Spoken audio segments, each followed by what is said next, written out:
ಹಳೆಯ ಚಿನ್ನದ ಒಡವೆನ ಅಧಿಕ ಬೆಲೆಗೆ ಮಾರಬೇಕೆ? ಅಂದ್ರೆ ಆಟಿಕಾಗೆ ಕಾಲ್ ಮಾಡಿ 8880 ಅಟ್ಟಿಕಾ ಗೋಲ್ಡ್ ಕಂಪನಿ.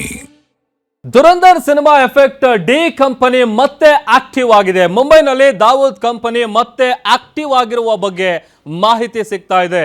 ಸಿನಿಮಾದಲ್ಲಿ ದಾವೂದ್ ಇಬ್ರಾಹಿಂ ಹಾಸಿಗೆ ಹಿಡಿದಿರುವಂತೆ ಚಿತ್ರಣ ಮಾಡಲಾಗಿತ್ತು, ಅಂದ್ರೆ ತೋರಿಸುವಂತ ಪ್ರಯತ್ನ ಆಗಿತ್ತು.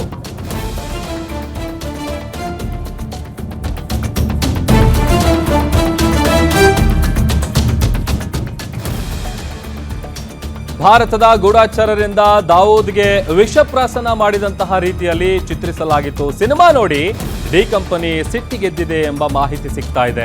ಇದೇ ಕಾರಣಕ್ಕಾಗಿ ದುರಂಧರ್ ಪಾರ್ಟ್ 2 ರಿಲೀಸ್ ಬಳಿಕ ಡಿ ಕಂಪನಿ ಆಕ್ಟಿವ್ ಆಗಿದೆ. ದಾವೂದ್ ಇನ್ನೂ ಬದುಕಿದ್ದಾನೆ ಅಂತ ಮಾಹಿತಿಯನ್ನ ಡಿ ಕಂಪನಿ ಕೊಡ್ತಾ ಇದೆ. ಇದು ದುರಂಧರ್ ಸಿನಿಮಾದ ಎಫೆಕ್ಟ್. ಆ ಎರಡನೇ ಪಾರ್ಟ್ ಅಲ್ಲಿ ಕ್ಲಿಯರ್ ಆಗಿ ತೋರಿಸಿದ್ದಾರೆ. ಮುಂಬೈನಲ್ಲಿ ದಾವೂದ್ ಕಂಪನಿ ಮತ್ತೆ ಆಕ್ಟಿವ್ ಆಗಿರುವ ಮಾಹಿತಿ ಒಂದ್ ಕಡೆ ಆದ್ರೆ, ಆಮೇಲೆ ಸಿನಿಮಾದಲ್ಲಿ ಹೆಂಗೆ ಪ್ರೊಜೆಕ್ಟ್ ಮಾಡಿದ್ದಾರೆ ಅಂತ ಅಂದ್ರೆ, ಆತ ಹಾಸಿಗೆ ಹಿಡಿದಿದ್ದಾನೆ, ಬೆಡ್ ರಿಡನ್ ಆಗಿದ್ದಾನೆ, ಬಿಕಾಸ್ ಅದಕ್ಕೆ ಬೇರೆ ರೀತಿಯಾದಂಥ ರೀಸನ್ ಅನ್ನ ಸಿನಿಮಾದಲ್ಲಿ ನೀಡಲಾಗಿದೆ. ಬಟ್ ಈ ಸಿನಿಮಾ ನೋಡಿ ಈಗ ಡಿ ಕಂಪನಿ ಸಿಟ್ಟಿಗೆದ್ದಿದೆ. ಇದೇ ಕಾರಣಕ್ಕಾಗಿ ದುರಂಧರ್ ಪಾರ್ಟ್ 2 ಸಿನಿಮಾ ರಿಲೀಸ್ ಆದ ನಂತರದಲ್ಲಿ ಬಹಳಷ್ಟು ಆಕ್ಟಿವ್ ಆಗಿದ್ದಾರೆ ಅನ್ನುವಂಥ ಮಾಹಿತಿ ಸಿಗ್ತಾ ಇದೆ. ದಾವೂದ್ ಇನ್ನೂ ಕೂಡ ಸತ್ತಿಲ್ಲ, ಅಥವಾ ಆತ ಬೆಡ್ ರಿಡನ್ ಆಗಿಲ್ಲ, ಆತ ಇನ್ನೂ ಬದುಕಿದ್ದಾನೆ, ಈ ತರದೆಲ್ಲ ವಿಚಾರಗಳನ್ನ ಹೇಳುವಂತ ಕೆಲಸ ಆಗ್ತಾ ಇದೆ ಡಿ ಕಂಪನಿಯಿಂದ. ಅದರಲ್ಲೂ ದುರಂಧರ್ ಪಾರ್ಟ್ 2 ರಿಲೀಸ್ ಆದ ಬಳಿಕ ಈ ಡಿ ಕಂಪನಿ ಬಹಳಷ್ಟು ಆಕ್ಟಿವ್ ಆಗಿದೆ ಅನ್ನುವಂತ ಮಾಹಿತಿ ಇದೆ. ಆತ ಇನ್ನೂ ಸತ್ತಿಲ್ಲ, ಬದುಕಿದ್ದಾನೆ ಅಂತೇಳಿ ಮಾಹಿತಿ ನೀಡ್ತಾ ಇದೆ ಈ ಡಿ ಕಂಪನಿ. ಮುಂಬೈನಲ್ಲಿ ಹೊಸ ಸದಸ್ಯರ ನೇಮಕಕ್ಕೆ ಡಿ ಕಂಪನಿ ಯತ್ನಿಸ್ತಾ ಇದೆ ಅನ್ನುವಂತ ಮಾಹಿತಿ ಕೂಡ ರಿವೀಲ್ ಆಗಿದೆ.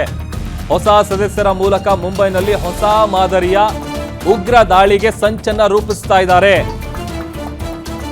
ದಾವೂದ್ನ ಬಂಟ ಶಕೀಲ್ ಗ್ಯಾಂಗ್ ಮೂಲಕ ಡಿ ಕಂಪನಿಗೆ ನೇಮಕಾತಿ ಆಗಿದೆ. ಹೊಸದಾಗಿ ನೇಮಕ ಆಗುವಂತ ಸದಸ್ಯರಿಗೆ ಪಾಕ್ ಬೇಹುಗಾರಿಕಾ ದಳ ISI ಅವರಿಗೆ ಟ್ರೈನಿಂಗ್ ಕೊಡ್ತಾ ಇದೆ. ಶಾರ್ಪ್ ಶೂಟರ್ ಮುನ್ನ ಜಿಂಗಾಡಾಗೆ ಮುಂಬೈನಲ್ಲಿ ಉಗ್ರ ದಾಳಿ ನಡೆಸುವಂತ ಟಾಸ್ಕ್ ಅನ್ನು ಕೂಡ ಕೊಟ್ಟಿದ್ದಾರೆ. ಅಂದ್ರೆ ಆ ಥರದ್ದು ಒಂದಷ್ಟು ತೆರೆಮರೆಯಲ್ಲಿ ಆಕ್ಟಿವಿಟೀಸ್ಗಳು ನಡೀತಾ ಇದೆ ಅನ್ನುವಂಥ ಮಾಹಿತಿ ಸಿಕ್ಕಿದೆ. ಈಗ ಬುಲ್ಡೋಜರ್ ಕಾರ್ಯಾಚರಣೆ ವಿರುದ್ಧವೂ ಕೂಡ ಡಿ ಗ್ಯಾಂಗ್ ಸಿಡಿದೆದ್ದಿದೆ.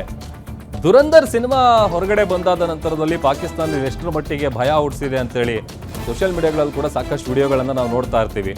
ಅದರಲ್ಲೂ ಬಹಳಷ್ಟು ಮಂದಿ ಇದೇ ರೀತಿಯಾಗಿ ಏಜೆಂಟ್ ಆಗಿ ಸ್ಪೈ ರೀತಿಯಲ್ಲಿ ಕೆಲಸ ಮಾಡ್ತಾ ಇದ್ದಾರೆ ಅನ್ನುವಂಥ ವಿಚಾರ. ಅದರಲ್ಲೂ ಪಾಕಿಸ್ತಾನಕ್ಕಂತೂ ಈ ಸಿನಿಮಾ ನೋಡಿದ್ಮೇಲೆ ಹೀಗೆಲ್ಲ ಇದೆಯಾ ಅಂತೇಳಿ ಎಲ್ಲರೂ ಅವರ ಡೀಟೇಲ್ಸ್ಗಳನ್ನು ಹುಡುಕುವಂಥ ಕೆಲಸ ಮಾಡ್ತಾ ಇದ್ರು. ಬಟ್ ಈಗ ಡಿ ಕಂಪ್ನಿ ಆಕ್ಟಿವ್ ಆಗಿದೆ ಅನ್ನುವಂಥ ಮಾಹಿತಿ ಸಿಗ್ತಾ ಇದೆ.